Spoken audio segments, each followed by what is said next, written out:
అలాగే డాడీస్, ఈరోజు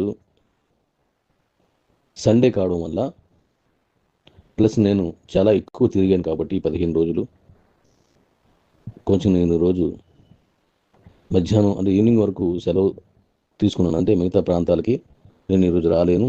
వాట్సాప్ అందుబాటులోకి వచ్చింది కనుక ఇప్పుడు నేనున్న హోటల్లోకి ఆ వాట్సాప్ వచ్చిన కారణంగా నేను చాలా విషయాలు నేను మీకు చెప్పాలి కాబట్టి ఈరోజు నేను ప్రోగ్రాం పెట్టుకోకుండా ఈవినింగే ఒక ప్రోగ్రాం పెట్టుకున్నాను. మళ్ళీ రేపు నుంచి ఫుల్గా పెట్టుకుంటాను. ఈ వారంలో మన ఇండియాలోకి చేరుకుంటాను. కాబట్టి నేను ఈరోజు చెప్పే వాటిని వీలున్నంత వరకు అందరూ వినే ప్రయత్నం చేయండి. మన కంపెనీకి సంబంధించిన ఎన్నో విషయాల్లో మార్పులు తీసుకురావాల్సి ఉందని. మార్పులు అంటే నన్ను నేను మార్చుకోవడం అంటే ఒక ఒక పందాలో గొప్పగా చేయాలనే ఆలోచనతో వెళ్తున్నప్పుడు కొన్ని పనులు ప్రారంభ దశలో లేదా ఆలోచన దశలో ఆచరణకు వెళ్ళే క్రమంలో కొన్ని లోటుపాట్లు అర్థం కావు. అవి మొదలెట్టిన తర్వాత దాని విషయాలు తెలుస్తూ ఉంటాయి. ఆ తెలుస్తున్నప్పుడు ఇది ఎన్నాళ్ళు నడుస్తుంది, ఇది నేను ఎన్నాళ్ళు చేయగలను, ఈ క్రమంలో ఓ ప్రోడక్ట్ అనుకోండి, ఈ ప్రోడక్ట్ మనకి ఎన్నాళ్ళు దొరుకుతుంది, అలాగే దీనికి ఇతరత్ర విషయాలన్నీ ఎన్నాళ్ళు వస్తాయి, ఏ విధంగా వస్తాయని మనం ఆలోచించుకుంటూ వెళ్ళినప్పుడు చాలా అవాంతరాలు వచ్చాయి. ఆ అవాంతరాలు వచ్చినప్పుడు అంటే ఆ సమస్యలు లేదంటే ఆ అడ్డంకులు లేదా మనం చేయలేని దీన్ని అధిగమించలేమనేటువంటి ఒక ఆన్సర్స్ మనకి ఎప్పుడైతే వచ్చాయో అప్పుడు నేను వెంటనే వాటిని ఆపడం జరిగింది. ఇలా ఆపడం వల్ల మన వాళ్ళలో చాలామందికి అనడం కంటే అందరూ కూడా అలాగే ఆలోచించి ఉండొచ్చు. మొదలు పెడుతున్నాడు, దాన్ని చేయటం లేదు, డేట్ ఇస్తున్నారు, ఆ డేట్కి వాళ్ళు అందుబాటులోకి రావటం లేదు అని అందరూ బాధపడిన రోజులే ఎక్కువగా ఉన్నాయి. కారణం ఏంటంటే ఒక యాజమాన్యం అంటే అన్నీ ఆలోచించుకుని సర్వంగా సిద్ధంగా ఉండి అప్పుడు వెళ్ళాలి అనేటువంటి ఒక ఆలోచన ఉంది. మరి అన్నీ ఆలోచించుకొని వెళ్ళాలి అన్నప్పుడు నాకు ఆ ప్రోడక్టు లేదంటే ఆ ప్రాజెక్టు సమయం సరిపోయేది కాదు. ఎగ్జాంపుల్కి నేను టీవీస్ పెడదామని చెప్పేసి స్టార్ట్ చేశాను. టీవీస్ నేను వేరే దేశం వెళ్ళి అవి ఎక్కడ తయారవుతున్నాయో ఫ్యాక్టరీని కలుపుకొని అవి నేను తెచ్చి చేసింది లేదు. నేను ఢిల్లీ వెళ్ళాను. ఢిల్లీ కంటే ముందుగా కోయంబత్తూరు వెళ్ళాను. మన తమిళనాడు రాష్ట్రం దగ్గరికి తెలిసిన వాళ్ళ ద్వారా మన వాళ్ళ ద్వారా వెళ్ళాను. కానీ అక్కడ ఏమైందంటే రేటు మనకు అందుబాటులో లేదు. తర్వాత పాత బ్రాండ్స్ వాళ్ళ దగ్గరికి వెళ్తే ఆ పాత బ్రాండ్స్ మనకు అనుకున్న కాస్ట్లో ఇవ్వరు. అందుకని కొత్త బ్రాండ్స్ దగ్గరికి వెళ్ళాం. ఆ కొత్త మన్నుకి వెళ్ళగా ఆడ బిగిన్ చేసి స్పేస్ తెచ్చి మన దాన్ని ఫిక్స్ చేసేసి మనకి ఇచ్చేస్తే ఆ ఏమైనా తేడా వచ్చిందంటే సర్వీస్ ఇవ్వడానికి ఎన్నాళ్ళు పడుతుంది, ఎంత టైం పడుతుంది, ఎంతమంది పడతారు, ఇది ఇచ్చే కాస్ట్ ఏంటి అనే విధానంలో మరి నేను ఆలోచించి అలా కొన్ని చోట్ల తిరిగాను. నేను ఢిల్లీ తిరిగాను, కలకత్తా వెళ్ళాను. ఇలా టీవీస్ ఎక్కడెక్కడ అవైలబుల్ ఉంటాయో నోయిడా ఇవన్నీ చూశాను. ఆ ప్రాబ్లమ్స్ వచ్చిన తర్వాత దీన్ని మనం కంటిన్యూ చేయాలంటే పద్ధతి ఇది కాదు. వేరే కంట్రీస్లోనూ ఇది తయారవుతుంది, మన ఇండియాలో మ్యానుఫ్యాక్చరింగ్ లేదు. మన ఇండియాలో ఉన్న అసెంబ్ల్డ్ మ్యానుఫ్యాక్చరింగ్ అంటే దాని ఒక వెనకాల ఉన్న బాక్స్ ముందున్న ఫ్రేమ్ చూసుకుంటే ఆ ఫ్రేమ్ అచ్చు పోసేటువంటి కంపెనీలే మ్యానుఫ్యాక్చరింగ్. ఈ ఫ్రేమ్ అక్కడ, ఆ స్క్రీన్ ఇక్కడ, దీన్ని ఇక్కడ తెచ్చుకొని ఫిక్స్ చేసేవన్నీ అసెంబ్ల్డే. వాళ్ళు అనుకున్న రేట్లు తెచ్చిస్తారు, మనకి వాళ్ళకి తెలియదు. అందువల్ల దాన్ని ఆపడం జరిగింది. తర్వాత యూటీఆర్, అదే మనం అనుకున్న ఈ సినిమాలు అవి వచ్చే ప్రోగ్రాం, అది ఇప్పుడు దానికి వెళ్దామంటే దాంట్లో కూడా సవాలాక్స్ వచ్చాయి. ఇప్పుడు ఉన్న వాళ్ళే సరిగ్గా నడపకపోవడం, హై రేట్లో కొనడం, పాత వాటిల్లే చూపిస్తే అలా చూపించడానికి చాలా వేదికలు ఉండడం. దీని మీద నేను దాంట్లో నుంచి తీసుకొచ్చి ఓటీటీలో నుంచి యూటీఆర్ అనేది కొత్త ప్రోగ్రాం మళ్ళీ పెట్టాను. దాంతో సాఫ్ట్వేర్ 100% రెడీ అయి ఉంది. కానీ అందులోకి వెళ్ళడానికి, ఆ ప్రోగ్రాం చేయటానికి మనలో ఉన్న ఆసక్తి, మనం దానికి కనెక్ట్ చేసేటువంటి మన మనసుని కనెక్ట్ చేసే విధానంలో మునుపటి ఆ ఉత్సాహం కానీ ఆ ప్రోత్సాహం కానీ నాకు లభించదు అనేటువంటి గతంలో ఇదిలో జరిగిన ఈ 1.5 yearలో జరిగిన వాటిల్లో లభించదు అనే ఉద్దేశంతో దాన్ని కొత్తగా దీన్ని కనెక్ట్ చేద్దాం, మనం బదిలీ వచ్చిన తర్వాత చేద్దాం, అప్పుడు మళ్ళీ ఆ సిస్టమ్ను మనం తయారు చేసి మనం ప్రజల్లోకి తీసుకెళ్ళొచ్చు మన కమ్యూనిటీకి అని చెప్పేసి దాన్ని ఆపడం జరిగింది. వస్తున్న వాళ్ళందరూ చేద్దామని యూటీఆర్కి సంబంధించి ఒక ఫంక్షన్ చేద్దామని చెప్పేసి మనం అందరం ముందుకు వస్తే, ఇంతకు ముందు జరిగిన గత అనుభవాలు దృష్టిలో పెట్టుకొని కొంతమంది అంటే నాయకులే, ఎప్పుడైనా నాయకుడే ముందుకు తీసుకెళ్ళాలన్నా, నాయకుడే ఏం చేయాలన్నా సరే జరుగుతుంది. మరి ఆ నాయకులే దాని మీద అశ్రద్ధ చూపిస్తున్నారు. నేను వారిని తప్పు పట్టను, ఎందుకంటే గత అనుభవాల వల్ల వాళ్ళకి ఆ ఆలోచన అది రావచ్చు. నేను దాన్ని తప్పు పట్టను. దానికోసం వెహికల్స్లోకి వెళ్ళాను. అందుకు వెహికల్ తీసుకున్నప్పుడు కంపల్సరీగా మైనీడ్స్ ఉండాలి, మైనీడ్స్ ఉన్నప్పుడు దాంట్లో ఇవన్నీ వెళ్తాయి అని ఇప్పుడు ఆ పనిలో ఉన్నాను. కానీ ఈ లేట్ అవడం కారణంగా ఈ కార్యక్రమం వైపు ఇవన్నీ కాయిన్ రేట్ మీద మనం కావలసినంత ఇది చూపించలేకపోవడం వల్ల, దీని అంతటికీ వెనక బలమైన నన్ను కావలసినంత ఇది చూపించలేకపోవడం వల్ల, దీని అంతటికీ వెనక బలమైన నన్ను బంధించి వెనక్కి లాగే ఒకే ఒక కారణం నా హెల్త్. ఏదైనా కావాలంటే డ్రైవర్ రావాలి, ఏదైనా కావాలంటే ఏదైనా మాట్లాడాలంటే ఎవరో ఒకరు సహాయం కావాలి. నిన్న వదిలింది ఏమైంది, మొన్న వెళ్ళింది ఏమైంది చెప్పాలంటే దాన్ని పరుగు చేయడానికి మనిషి కావాలి. ఎవరో ఒకరు పెట్టి చేయించేది కాదు ఇది. ఎవరో పెట్టి చేంజ్ చేస్తే వాళ్ళు ఏదో చెప్తున్నారు, అది కూడా చేశాను. నేను ఏదో వింటున్నాను, మళ్ళీ వెళ్తే అది కాదు ఇది కాదు అని చెప్తూ కాలయాపన జరుగుతుంది. అది వారి తప్పు కాదు, వాళ్ళు డ్యూటీ చేస్తున్నారు. నేను గమ్యం చేరుకోవాలనే నిశ్చయంతో నేను చేస్తున్నాను. రెండు కోఇన్సిడెంట్ అవ్వట్లేదు. మరి మనలో నుంచి ఎవరినో తీసుకొని చేసేయచ్చు కదా అని కూడా మీరు అనుకోవచ్చు. మీరెవ్వరూ ఏమీ అనుకోకండి, ముందుగానే అర్థం చేసుకోండి అని చెబుతూ సారీ చెప్తూ నేను మీకు విషయం చెప్తున్నాను. మనలో ఎంత అలా ఎవరైనా చేస్తారు అని అనుకుంటే వాళ్ళు ఆల్రెడీ వేరే కంపెనీస్కి వెళ్ళడం, ఒకే కంపెనీలో చేయలేకపోవడం, ఇంతకుముందు చేసిన కంపెనీలో ఫెయిల్ అవడానికి కారణం అనేక రకాలు ఉంటాయి. నేను వారిని తప్పట్టను. అలా ఎవరినైనా తీసుకుంటే, ఎవరు అని పేరు పెట్టను. నేను ఇన్ని సంవత్సరాల ఎక్స్పీరియన్స్ ఉన్నది అని అనుకునే నాతో సహా వారు ఎన్ని సంవత్సరాల్లో నీ సక్సెస్లు ఏవయ్యా అంటే, పోయింది కంపెనీ నేను కాదు అనేది మనకి మిగిలిన ఆన్సర్. వాడు నడపలేకపోతే నేనేం చేయడం అనేది మన సమాధానం. మరి మనం ఏదైనా పెట్టి ఆ కంపెనీని గొప్పగా నడిపి ఉంటే దానికి ఏ క్యాష్ సరిపోలేదు, డబ్బే కారణం అని అనుకుంటే వారిని తీసుకొని చేయొచ్చు. అప్పటికీ వారి మనసు మన కంపెనీకి ఉన్నటువంటి కమ్యూనిటీకి మేలు చేసే మంచి హృదయం 100% ఉన్నప్పుడు మాత్రమే చేయగలను. తనకు డబ్బు లేక చేయలేకపోయాడు, డబ్బు వచ్చిన తర్వాత ఇంకోలా ఉంటే ఇది నేనే చేయగలను అనుకుంటే మీ అందరికీ సమాధానం చెప్పాల్సింది నేను. మీ అందరి బతుకులు మళ్ళీ రోడ్డును పడితే వాటికి ఆన్సర్ చేయాల్సింది నేను. కాబట్టి నేను తీసుకోలేదు. నేను పెట్టాలనుకున్న దాంట్లోది అంటే ఇలాంటి కొన్ని. ఇంకొకటి మనం చేద్దాం అనుకుంది కన్స్ట్రక్షన్. ఆ కన్స్ట్రక్షన్కి వెళ్దాం అనేసరికి నేను దాన్ని తీసుకోవడం జరిగింది. గొప్పగా మనం దానికి సంబంధించిన మీటింగ్ కానీ దాన్ని ఏం చేయాల్సి వచ్చింది, సూపర్ చేసాం. కానీ అక్కడ ఏం జరిగిందంటే,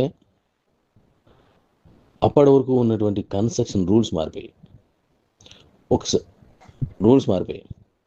చుట్టూ సెట్ బ్యాక్ని కనీసం 16 అడుగుల నుంచి 20 అడుగులు లేదా అంతకంటే ఎక్కువ ఏరియాని బట్టి, దాని దగ్గరలో ఉన్న రోడ్డును బట్టి, భవిష్యత్తులో అక్కడికి రాబోయేటువంటి మాస్టర్ ప్లాన్లో ఉన్నటువంటి ఆ ఫ్యూచర్ రోడ్స్ గురించి ఇవన్నీ చూసి అనేక రకాల మార్పులు వచ్చాయి. మనం ఒక ఎకరా ప్లేస్లో ఒక 5,000 గజాల్లో మనం కడితే ఇవన్నీ పోను, ఇంత సైట్ మనం వాడుకోవచ్చు. ఆ అంటే రోడ్లు అన్నీ పోను, క్రాస్లు అన్నీ పోను, కార్నర్ బిట్స్ అన్నీ పోను, అవి పనికిరావు. కాబట్టి మిగిలిన సైట్లో మళ్ళీ ఇంత వదిలిస్తే ఇంతే వస్తుంది. ఓకే, అది ఒక 5 అంతస్తులు కడితే, ఒక 5 ఫ్లోర్స్కి వెళ్తే ఎన్ని వస్తాయి అని చూస్తే చాలా తక్కువ. అలా కాదు, ఓ మంచి ఏరియాలో ఉండాలి, రోడ్డుకి దగ్గరలో ఉండాలి, మనకి సైట్ కొంచెం రీజనబుల్గా రావాలి, భవిష్యత్తులో షార్ట్ భవిష్యత్తులో ఈ ఏరియా సిటీగా మారాలి అనుకుని కొన్ని సైట్లు తీసుకుంటే ఆ సైట్లన్నీ డిస్ప్యూట్లోకి వెళ్ళిపోయాయి. అప్పుడు మామిడి తోటలో మనం ముహూర్తం చేసాం. అది కొన్న వాళ్ళు ఏం చేశారు అని దాంట్లో ఉన్న వాళ్ళ మీద నిందేయడం ఇంక నేను చేయదలుచుకోలేదు. నేను నడవలేని పరిస్థితుల్లో ఆ ప్రాజెక్ట్ తీసుకున్నాను. అంటే నవంబరు 17 తారీఖు 2022 అది మనం చేసింది. ఆ నవంబర్ తర్వాతే మనం చేసాం. అలా చేస్తున్న క్రమంలో నేను లోతైన విశ్లేషణ చేయడానికి అవకాశం లేదు. కొన్నిసార్లు మొత్తం డిస్ప్యూట్, అది చాలా దారుణమైన డిస్ప్యూట్లోకి వెళ్ళిపోయింది. అటు అందులో ఉన్న సమస్యలు, అటు మీడియేటర్లు కానీ, ఇటు నేను సాయం అడిగిన చూసి పెట్టండి అనేది కానీ సరిగా చేయలేకపోవడం, మీడియాకి తెలిసిన అమ్మేసుకోవాలనే ధోరణిలో నాకు చెప్పకపోవడం, మనం వీళ్ళని అడిగితే మీరు చూసుకోవాలండి అవన్నీ, మీరు చేయమంటే మీరు చెప్పారు నాకు పని, ఆ పని నేను చేసుకెళ్ళాను తప్ప నేను చూసుకోలే, నాది కాదు కదా అన్నారు ఆయన. కొంతమంది ఎస్ వాళ్ళు చెప్పింది నిజమే కావచ్చు, కానీ నేనున్న పరిస్థితి ఇది కాబట్టి మీకు చెప్పాను అంటే వారు చెప్పింది కూడా నిజమే, నేనున్న పరిస్థితిలో అది జరగలేదు. తర్వాత చేసిన మరొక ల్యాండ్ మనం సబర్నర్ చేసాం, అది కూడా సేమ్ సిచ్యువేషన్, మొత్తం ల్యాండ్ డిస్ప్యూట్కి వెళ్ళిపోయింది. అది ఎంత డిస్ప్యూట్ అంటే ఇప్పుడు 50 ఏళ్ళ నుంచి గొడవలు పడి కొన్ని వందల మంది దానిలో మారారు. నేను చెప్పిన కారణంగా నేను తిరగలేక కొంతమందిని నాకు మంచి సైటే కావాలని అడిగినప్పుడు ఇది నాకు అప్పచెప్పారు. తర్వాత ఎందుకు వెళ్ళాడంటే అన్నీ తీరిపోయాయి కదా, గొడవలు అయిపోయి ప్రశాంతంగా ఉందని చేశాను అని చెప్పారు. ఎస్, వాళ్ళు చెప్పినట్టుగా ఒక 6 నెలలు బాగానే ఉంది, ఆ తర్వాత మొత్తం వచ్చి పడ్డారు. ఇలా నేను దీనికోసం తీసుకున్న సైట్లు అన్నీ డిస్ప్యూట్కి వెళ్ళిపోయాయి. ఈ కారణం చేత కన్స్ట్రక్షన్ వెనక్కి తీయాల్సి వచ్చింది. అక్కడితో ఆపకపోతే ఇంకా ఇంకా చేసుకుంటూ వెళ్ళిపోతే నేను ఈరోజు మాట్లాడడానికి ఈ అవకాశం కూడా నాకు మిగిలేదు కాదు. ఇంకా మై నీడ్స్,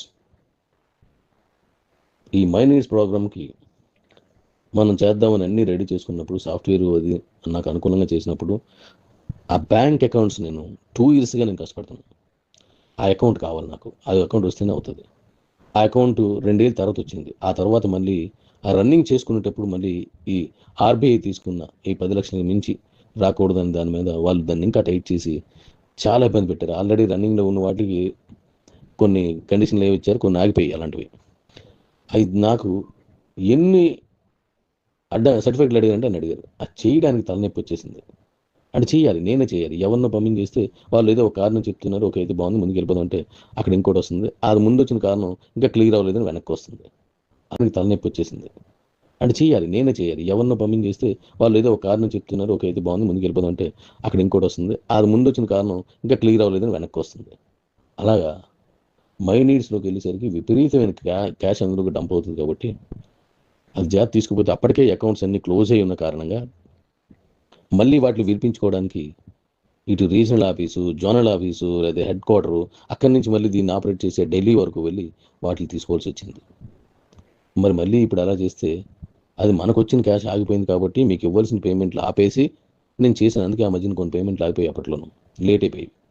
కానీ మై నీడ్స్ అనేది ఏ గంటగా గంట, ఏ నిమిషానికి ఆ నిమిషం, ఏ రోజుకి ఆ రోజు పేమెంట్స్ మీరు కొనడం, అమ్మడం, ఇలా నైట్కి వెళ్ళి షాపులోకి వెళ్ళాలి, అలాగే మన కమిషన్ రావాలి. ఇదంతా ఇంత హైలీ ఆపరేషన్కి ఎన్నో కారణాలు తీసుకోవాల్సి వచ్చింది, ఎన్నో ఇది చేయాల్సి వచ్చింది. దాని కారణంగా అది డిలే అవుతూ ఉండడం వల్ల దాని మీద మనలో ఒక అశ్రద్ధ ప్రారంభమైంది. ఇది జరగదని ఎంతో ఉత్సాహంతో నాతో కలిసి మీరు, మీతో కలిసి నేను ఉండగా మనకు అనుకూలంగా ఇది రాకపోయేసరికి డిసప్పాయింట్. ఆ డిసప్పాయింట్లో ఫైనల్గా తేలింది నాకు చేత కాదు అని మీరు అనుకునే ఇలాంటి పరిస్థితులు వచ్చాయి. మై నీడ్స్ అనేది ఎప్పటి నుండో చెప్తున్నారు కదా డాడీ, మరి దాన్ని ఇంకా లేదేంటి? ఇవన్నీ తెలియదు. ఎప్పటి నుండో చెప్పినప్పుడు ఒక రూల్ ఉంది, చేస్తున్నప్పుడు ఒక రూల్ ఉంది, మొదలెట్ రన్ అయినప్పుడు ఇంకో రూల్స్ వచ్చాయి బ్యాంక్ పేమెంట్స్ విషయంలో.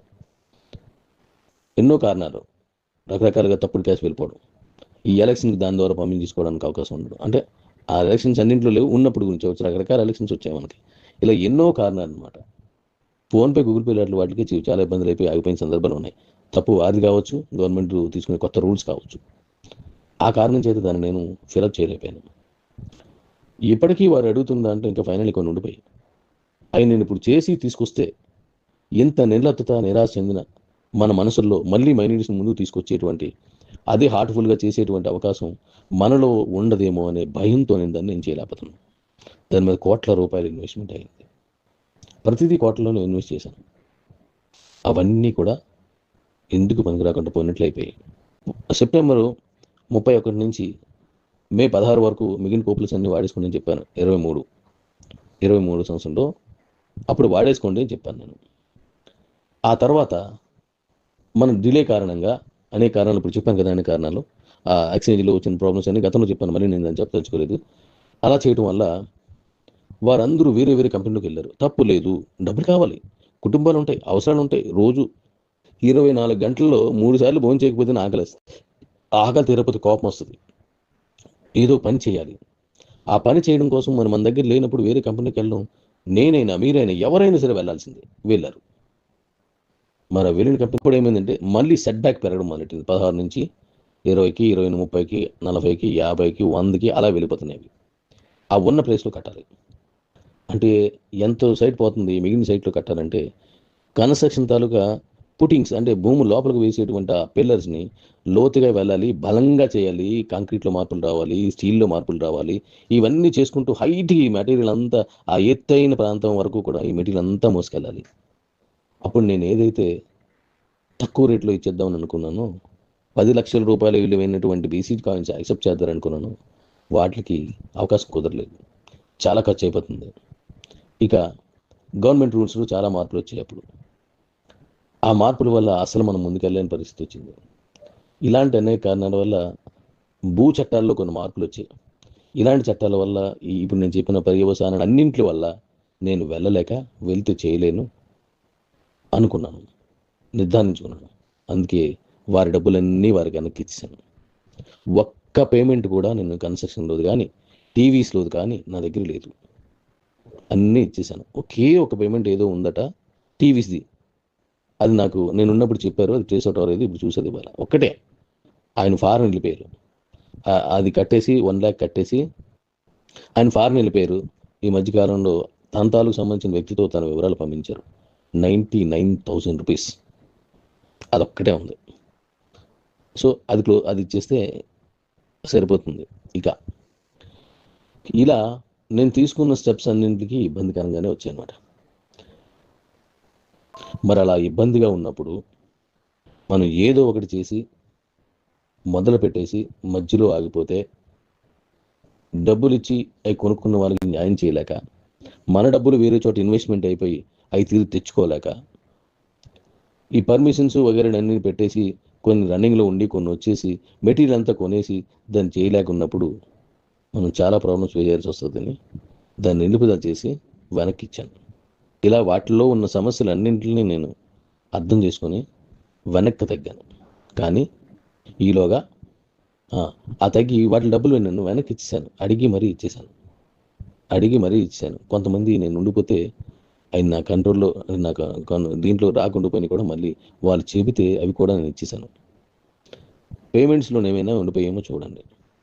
మనకి ఇప్పుడు బిజినెస్ రాలేదు అంటే కొత్త బిజినెస్ చేస్తున్నారు, చేస్తే బాగున్ను, మనకి ఇన్కమ్ వచ్చును, మన కాయిన్ రేట్ బాగున్ను అనేటువంటి మంచి ఆలోచనతో మీలో ఉన్నటువంటి ఆ ఆవేశం అంటే పని చేయాలనేటువంటి మంచి ఆవేశానికి అనుకూలంగా నేను తేలేకపోవడం వల్ల కారణాలు మీకు చెప్పాను. మీరందరూ నిరుత్సాహపడడం, నీరసపడడం, నా మీద కోప్పడడం జరిగాయి.